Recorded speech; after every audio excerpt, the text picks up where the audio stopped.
Hello, and welcome to another episode of this Expat Life. I am back in a digital studio with a guest, someone who I have personally worked with before several times, and who has helped me greatly in my professional success, if I can say that. I think I can. And this is because sometimes it's very difficult to put into words what you are doing.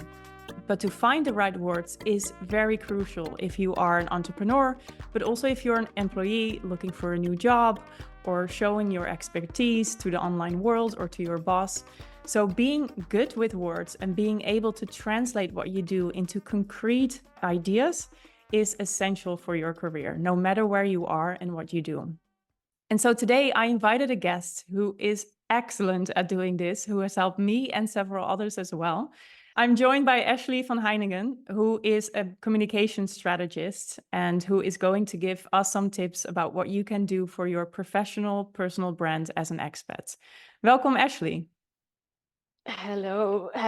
Thank you for the great explanation. And I was also thinking, since Dutch is my native language, I wonder how my talent in finding the right words will translate to English. But we're here and I'm very excited. So thank you for the invite. Yes. Well, I'm sure you can help us with some general ideas, exercises, tips, or strategies. And you've also helped me with putting, what I do into words also in English. So I think it will be fine. I Um, hope so. Yes. yeah. So maybe let's start with why do you need to have a professional personal brand online? Good question. I think that having a personal brand, especially online, is super important, especially if you are very ambitious, career driven. Doesn't really matter if you're an entrepreneur or you're just a corporate tiger who wants to just keep climbing. I think it's very important that people know who you are and they associate certain topics with you. So, for example, if you are really into sustainability or into fashion or whatever your thing is, so to say, you really want people when they hear the word fashion to think of you and not of someone else. So that's why it's really important. Yeah, and if I may add to that, I think especially as an expat, when you have like a fragmented CV, it also really helps to have something that tells your story in a very powerful way. So you can always present Yes. yourself no matter where you are, really. I think that's indeed very important because you're saying as an expert you have a fragmented CV. Do you mean that experts tend to have very varying positions that don't always seem to make sense together? Yeah, it shows up in different ways. One of the ways is like that. hmm I certainly had that because I did a wide hmm variety of things. But Yeah. also sometimes as a trailing spouse, you follow your husband or your wife to another country, and then you hmm have a gap on your CV. So Oh, that's also sometimes difficult to sell. Sometimes yes. because you're not allowed to work in that country, or it's just really hard to find a job because you don't speak the language. And maybe you had a career, strong career in your home country, and then there's a gap. So you need to be able to present that really well in a compelling way that makes people go like, oh, actually, this I want to hire this person. Yes. Well, now you're saying that I immediately think of ways you can tackle that as an expat. So once you're ready, we will dive into that a little bit more. Yeah, well, I'm ready. So if you want to shoot away, go ahead. Okay, good. So basically, what I would advise someone in that position, especially when you've done so many different jobs that don't really seem to make sense together, maybe because they are in different fields or different professions, I would really make it really personally or make it personal, I'm sorry. So, for example, what is your way of working? I know this example might be a little bit corny, but just to be an example, maybe you are a really great team leader, or you are a really good team player, or maybe throughout all of your jobs that you've had, you found out that you are a great communicator or you are very analytic. So I would suggest really zoom out a little bit and don't only look at the practical things that you've done, But take it a step further, what are your soft skills? And you can build a personal brand around that as well. So people still associate you with something that they might need in a future person that they will hire. I love this. Yeah, this is great advice. Often we are so focused on like the content of our work or the field that we worked in, but actually it's the soft skills Yes, that you bring to the table and that you can create your whole story around it. Yeah, I love this. exactly. Yes, yes. I would definitely advise that. Yeah. So one of the things that I often hear from my coachees and from the people that I speak to is a fear of showing up online, and mostly on LinkedIn, Mm, because on LinkedIn is where everyone, everyone is so professional and looking at you, and they're really yeah. afraid to show themselves beyond Yes. like, hey, I got a new role, and thank you so much for everyone who worked at my previous role, et cetera, et cetera. Yes. And so, one concern that they have is they want to remain professional, and they want Mm-hmm. to have a more polished look of themselves on LinkedIn. And so they yeah, they're torn between, okay, what can I show personally, or a bit more that brings in a bit more attention or shows a bit more of who I am, Mm-hmm. while also remaining professional and a bit polished. So what can Yeah. expats do, or people in general, obviously, to find that balance between showing up authentically while also having that professional element to it? That's a really great question, especially since you linked it to LinkedIn, because it's something that I recognize in myself as well. And the funny thing is that this is the first week ever that I've been scrolling on LinkedIn a little bit more, and I've been thinking about posting my first post probably 3 years ago, and there's still nothing. So if you're listening, I understand you a lot, and you're absolutely not the only one. If we go back to the question, I think that goes for any social media platform. And well, Amanda, you follow me on Instagram, so you know I'm not afraid to show myself at all. Yeah. Um, but that was a journey as well. So I will speak a little bit about that, especially with the professional part. I'll keep that in mind because I started as just a regular content creator who would just show up unshowered and share what I was going to do for the next 24 hours. And then I had to make the shift. Like now I'm trying to sell my services. So I don't think it's that good of a look to not brush my teeth and take a selfie. Yeah. So I do understand how to merge the two elements and still be yourself. What I would suggest first is this. Have you ever, and this is for the listener, have you ever thought that being authentic and being an authority or someone who is very professional actually go hand in hand? They go really well together. Often we think that if you want to be a professional, you want to be seen as someone who knows stuff and who is, dependable and we can trust on a certain topic, that we have to keep ourselves and our personality out of it and really become this Wikipedia page of that topic that we are trying to sell, so to say. Yeah. But on social media, and it really doesn't matter if it's LinkedIn, Instagram, TikTok, whatever you prefer, YouTube even, that's not the case at all. If people want like a clear explanation of your topic, they will Google it and they will look at the Wikipedia page and they will ask ChatGPT, please, can you tell me the X amount of elements that have to do with X? So you're really not there to be that kind of person. It's actually your personality that makes it professional. Otherwise, it's really bland actually, and you won't really touch people in the way you could if you dare to show a little bit about yourself. And it really depends. I think you have to think about what do you want to show of yourself. Obviously, you don't have to show everything, and it's really okay to keep certain parts of your life or certain parts of your character to yourself. Don't become a sellout, I would say that. But really think for yourself, what would I actually be okay with if people knew that? And I think it starts from there. It's actually a really personal question the more I think about it, and there's no really one answer that works for everyone. I think it really starts with, what do I want to show and what am I absolutely not comfortable with? Mhm. And the absolutely not, don't even bother, just don't do it. It doesn't matter. There's lots of other things you can show. Yeah, I agree.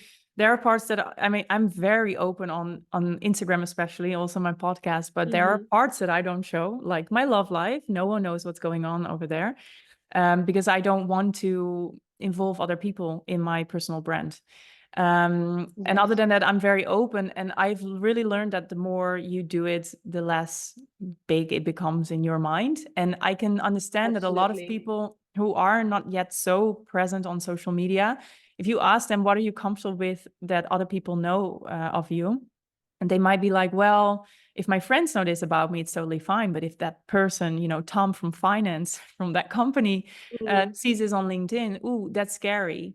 So I do want to make the distinction that sometimes in your head, you might not be super comfortable with, whereas in fact, from an objective point of view, it's totally normal. Mhm. So I always like to find new role models if I want to try something out, but it feels scary. So I actively look for people who are already doing what I secretly want as well, that I still That's feel really fear good. around. Yeah.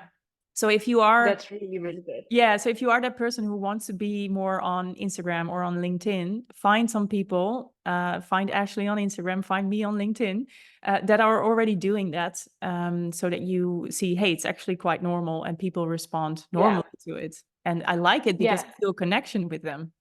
You can absolutely model people's behavior. That's a really good one.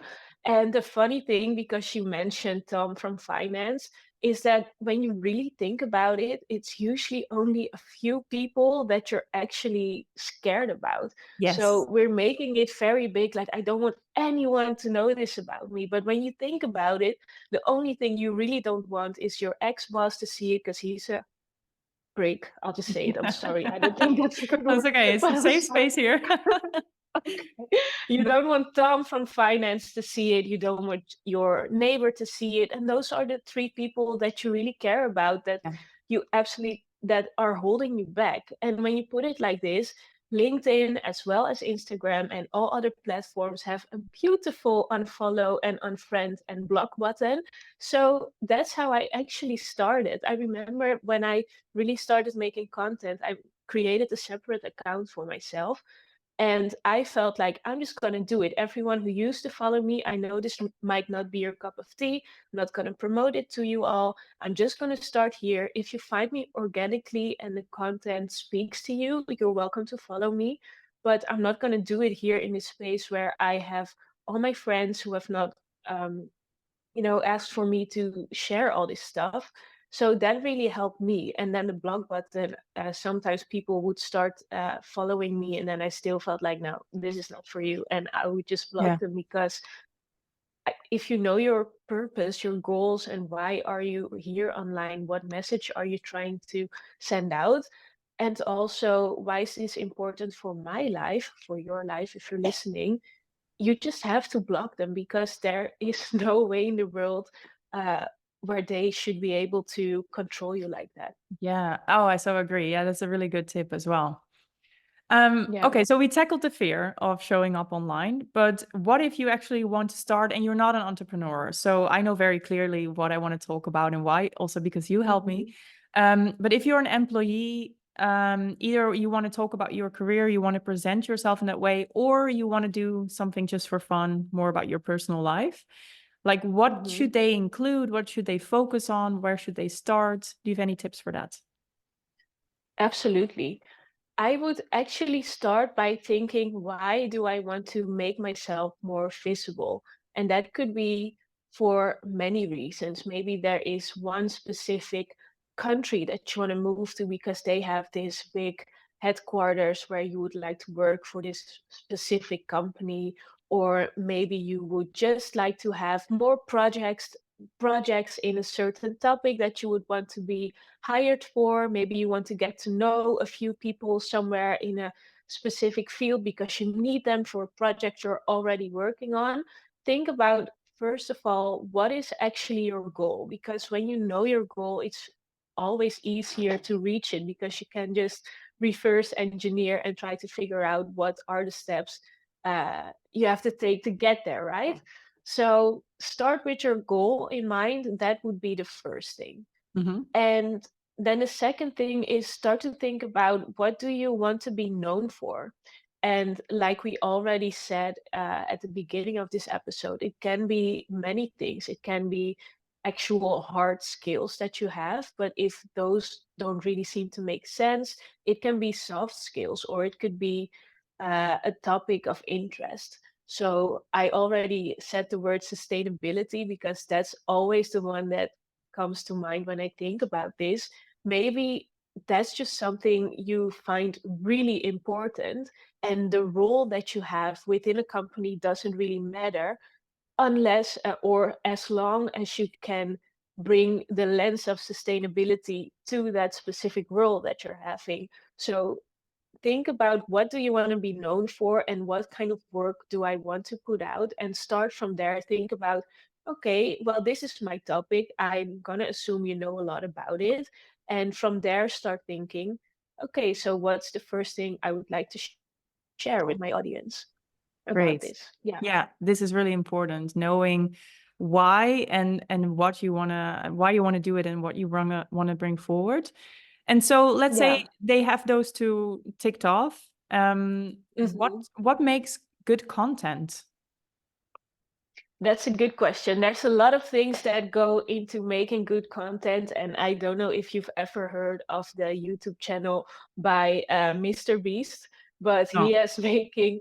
Okay, well, maybe if someone's listening, you might know he's currently, I think, the most subscribed YouTube channel, and he gets like 50 million views in 30 minutes. So, what makes really good content? He has that really down to a T, and it's a lot. However, I don't want to make it difficult because that can also be a reason not to start or think it's difficult. I think when it comes to personal branding, I think the keyword is personal. So if something um, made you feel something, if something happened and it did something to your emotions, you can almost be certain that it will resonate with someone else's emotions as well. And I Yeah. think when the goal is to connect with people, have people to pay attention to you, get to know you, I think emotion is always a good starting point. Yeah, that's It's really a good. good starting point. Yeah. I'm also thinking about what you taught me as an entrepreneur. Like I want to have like my main results, what I do with my work, and then we Hmm. identified that. We put words into it because that was so difficult for Yeah. me. I know Yeah. I have magic in my work, but to put it into words is just like, oh, it's so Yes. hard because everyone is so different. The people Hmm. that I coach. And we created some sub results, and you taught me to link my personal things to those Hmm. results in a very subtle way. So, would you Yes. also suggest that to people who aren't maybe entrepreneurs, but to remember like their what or what they want to be known for, and that you also link that in a subtle way to your content? Yeah, I think so. And I've been writing about it a little bit more actually today. And um, what I think is really important is that you just show how do you think, how do you make decisions, why do you make them that way. So it's like I said, you don't want to become this Wikipedia page with no soul, you know? Yeah, So the best way to connect with people and share your passion with them and be someone who, gets recognized for that is when you make it very personal. How did you come up with this idea? What happened? What is the context of where this passion started? And then to make it a little bit more specific on what you were asking, if you really start to pay attention, you will find that during the day you usually do stuff that is really in line with the personal brand you want to portray outside of your own aura, so to say. Yeah. So when you start to pay attention to stuff like that, you really have this beautiful starting point of like, hey, I was walking my dog and this happened. And then you can start to use that as a starting point. So it's very personal. And then you get right into the business of what you're actually trying to say. So you really mix um, you use the personal actually to state the professional part. Yeah, I really like this. Actually, I do this obviously also as well. I was Yeah. walking towards after the gym. I was walking back home, and I was working with a personal trainer. And then I realized, oh, actually, what I'm experiencing in this personal training is also what coaching does to you.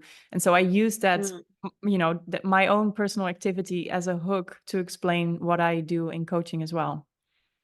Yes, and that's the perfect example of content that builds on your personal brand because it's actually personal. Yeah, exactly. So, And I think mhm, what you're saying, every coach could have said that, the analogy that you made, everyone could have made it, and every coach would probably come to the same conclusion.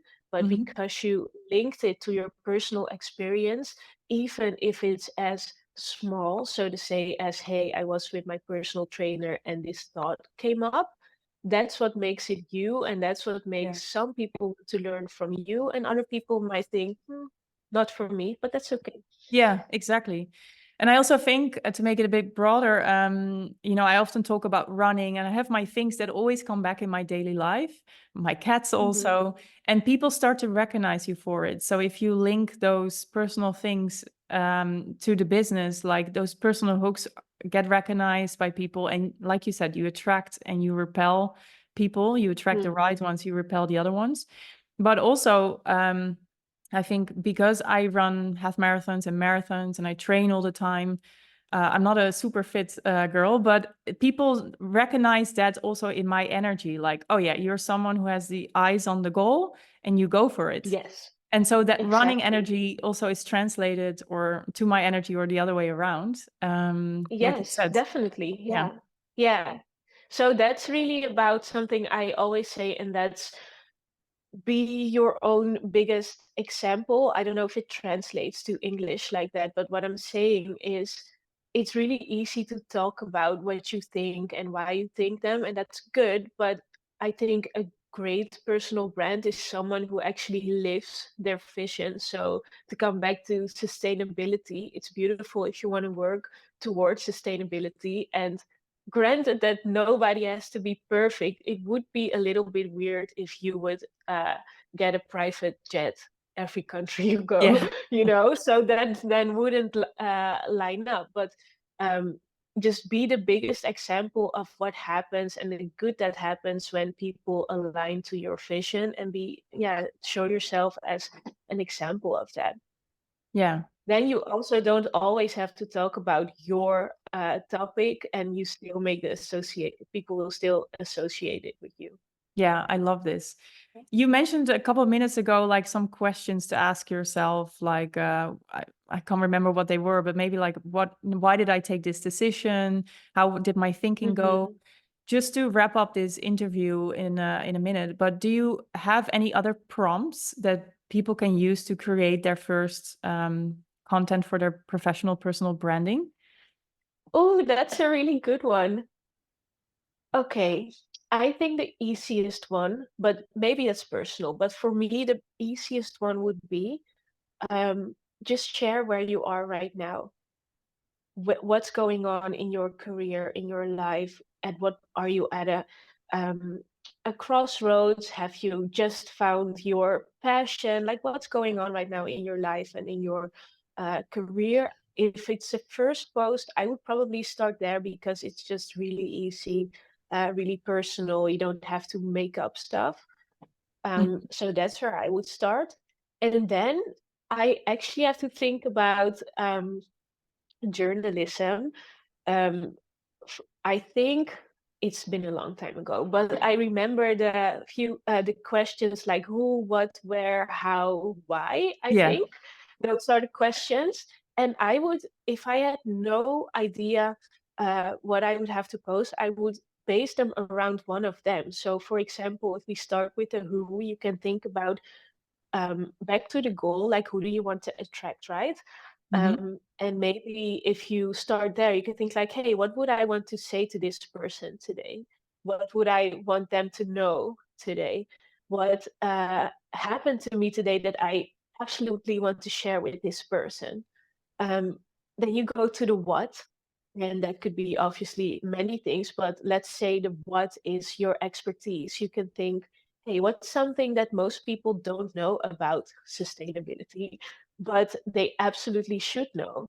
Or, hey, what is something that most experts say, but I don't actually agree with? Yeah. So those are questions you can ask yourself. Where can be like, where were you today? It sounds really silly, but people love personal stories, and especially if it has something to do with your personal brand. Maybe you were at a seminar or, you know, anything that could be relevant. So I would start there. Amazing. Yeah, these are really good prompts. Thanks. I always ask a Good. final question at the end of the interview, and I forgot to tell you this, so I'm Okay. gonna get you Okay. off guard. But I Okay. always like to ask my guests, what is your number one hack to make living or traveling abroad easier or more fun?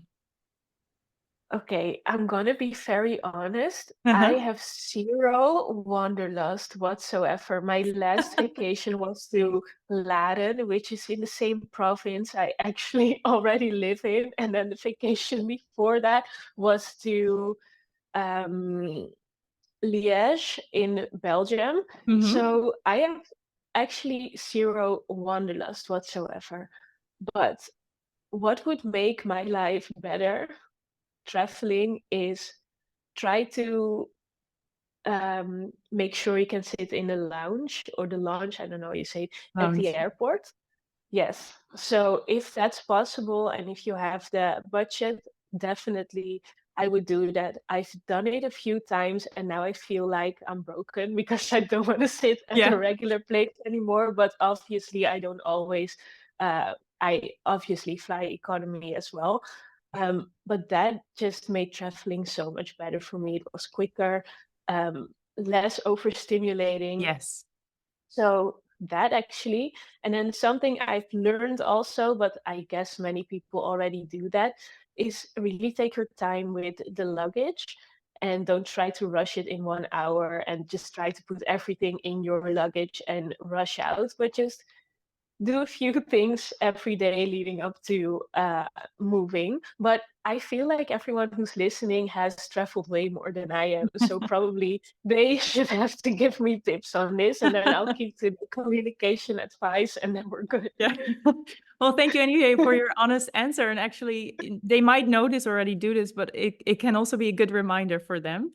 And I I hope. wholeheartedly agree with both your tips. I love lounging at the airport. It's my favorite activity. I hope to meet my future Yeah. husband there one day. Oh, good idea. Good Yeah. strategy. I am a gold member with KLM and I fiercely protect that status just to keep lounge access. So Yes. I Yeah. really agree with it. And also the packing, I do that myself as well because I think you and I are very alike in terms of chaotic minds. Yes. And being last minute and a bit all over the place sometimes. And so what I've really Yeah. learned for myself was to already put the suitcase there, and then every day I would add something, and then at on the final day I would pack everything nicely, but it would already be in one Yes. place. So I think these Great. tips are Yeah. really useful. Yeah. Agree. Yeah. Well, Thank you're you, Ashley. welcome. And thank Yeah. you for all the great questions. I appreciated it. Thank you so much. And if people want to know more about you, where can they find you? Okay, this is something I haven't told anyone yet, but I'm rebranding. So my name online used to be my first and last name, Ashley van Heiningen. And from Monday on, I will be known under my company name called Era. I haven't shared it with Ah, I've anyone got the yet. scoop. Yeah. You've got the scoop. You've got the Yeah. scoop. So my company name is Era. However, if you're not Dutch speaking, I am so sorry, but my content isn't actually translated to English. But Yeah. if you are a Dutchie and you're listening, you can find me at thisisera.nl or just Ashley van Heiningen at Instagram. Great. I will on include. Instagram. Yeah. Yeah, I will include both the links so people can find you. Thank you so much for sharing all your tips and your perspectives on building a professional personal brand. And I'm sure that we will be seeing each other again because I love working with you. Definitely. Yeah. Definitely. Great. Thank you so much.